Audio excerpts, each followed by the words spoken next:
A finales del siglo XIX y principios del siglo XX, Madrid se va a incorporar al Club de las Ciudades Metropolitanas. Una de las características principales de una ciudad metropolitana es el cambio radical en los hábitos de consumo desde el punto de vista de la cultura. El mundo del cine y el mundo del deporte van a ser esos elementos nuevos que vamos a incorporar en esa sociedad de consumo de masas que va a ser las sociedades metropolitanas de principios del siglo XX y que poco a poco, con el paso de los años, se van a ir consolidando aún más. Vamos a ver pequeñas particularidades con respecto al cine, con respecto al deporte. Obviamente lo único que voy a comentar del deporte son 3-4 cosas simplemente. En realidad lo que aquí nos compete en los lunes en Sol es hablar de cine, así que de lo que trata este vídeo principalmente es del paso de las décadas y de cómo el mundo del cine, el cinematógrafo, las salas de exposición, las proyecciones, cómo los propios empresarios también van cambiando, cómo los ciudadanos van poco a poco demandando esa clase de contenido. Eso es lo que vamos a ir viendo a lo largo del vídeo. Vamos a utilizar el cine doré, es un cine antiguo, un cine que todavía sigue en pie, muy icónico para aquellos que conozcan Madrid. Por supuesto, vuestros comentarios son bienvenidos, trataremos de responderos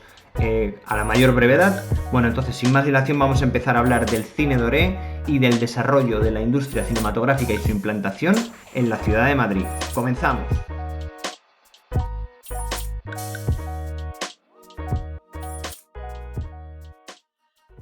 En los primeros años del siglo XX, Madrid experimentó una serie de cambios y transformaciones de índole social, cultural y económicas que modificarían el panorama de la ciudad para siempre, insertándose esta en las mismas dinámicas urbanas que se estaban desarrollando en otras ciudades de importancia en diversos lugares como Londres, París, Berlín y Nueva York, entre otras.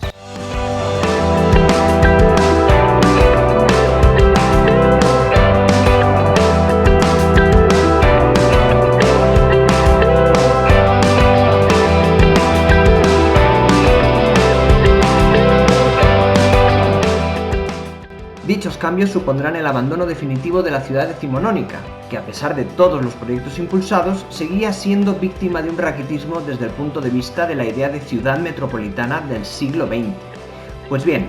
uno de los factores más determinantes para esta transformación será sin duda la llegada masiva de población inmigrante de otras partes de la nación. Con el aumento de la población, Madrid dejará atrás el hándicap de pertenecer a un ciclo demográfico antiguo para pasar a formar parte del club de las ciudades con tasas bajas o controladas de mortalidad y de un crecimiento vegetativo que se mantendrá en el tiempo a partir de ahora.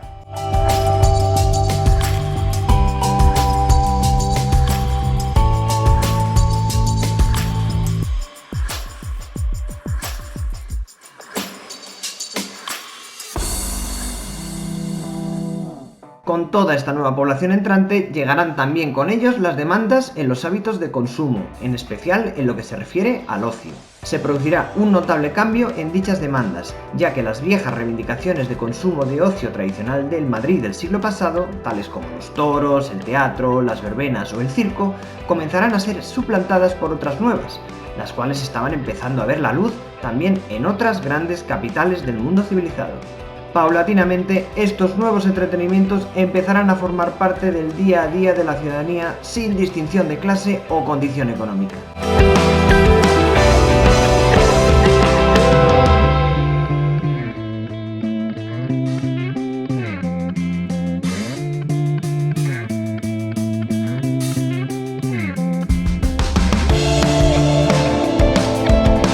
Uno de estos nuevos fenómenos, al que más tarde nos referiremos, será la aparición del cine, que poco a poco comenzará a trasladar al teatro, que había sido hasta entonces el gran dominador de la escena cultural madrileña. También nos encontramos con la irrupción foránea de la práctica del deporte, pero hay que matizar que en este caso concreto será consumido por las élites culturales y económicas, y no será extensible hasta años más tarde al resto de la población. En este primer momento, el deporte será practicado y fomentado dentro de las instituciones educativas más minoritarias, tales como la Institución Libre de Enseñanza y los centros de estudiantes extranjeros.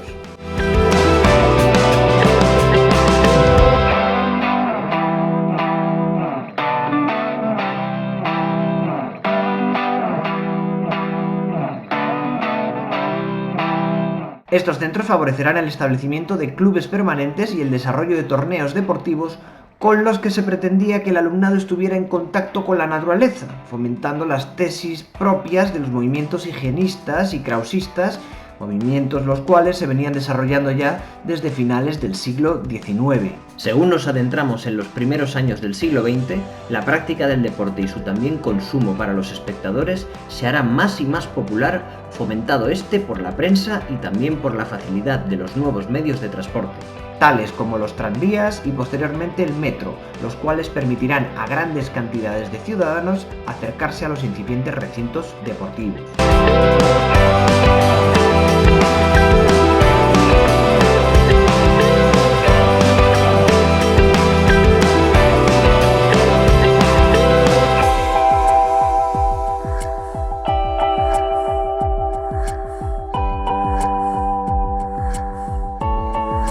Capítulo aparte será el fútbol o balompié, cuya popularidad se extenderá con gran rapidez, fomentándose la creación de grandes entidades como el Real Madrid en 1902 o el Atlético de Madrid en 1903. En los años 20, tanto el fútbol como el cine tendrán ya un hueco importante en la sociedad de consumo de masas en Madrid. Los actores y los futbolistas tendrán una enorme relevancia en el panorama cultural, siendo estos grandes ídolos de masas con una notable presencia en la cada vez más generalizada e importante prensa escrita, la publicidad y posteriormente en la radio.